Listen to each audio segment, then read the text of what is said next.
ल साथीहरु अब चाहिँ हामी नेपालको पहिलो सुरुङ मार्गभित्र प्रवेश गर्न जाँदैछौँ हैन। अनि यो सुरुङ मार्गभित्र प्रवेश गर्नुभन्दा अगाडि चाहिँ तपाईहरुलाई थोरै म जानकारी दिन्छु यसको बारेमा हैन।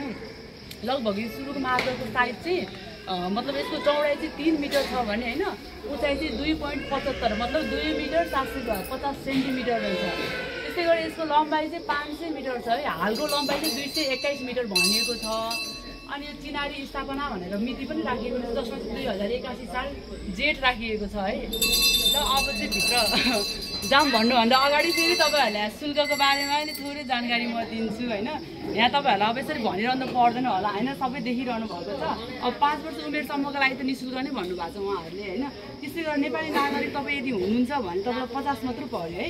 विद्यार्थीको लागि त फेरि छुट छ, त्यसको लागि चाहिँ परिचय पत्र तपाईहरुले आफ्नो साथमा ल्याउनु पर्छ, 10 रुपैयाँ छ। विदेशी हुनुहुन्छ भने चाहिँ उहाँहरूको लागि चाहिँ 100 रुपैयाँ छ है, प्रति व्यक्ति पर पर्सन हो नि त यो रेट फेरि।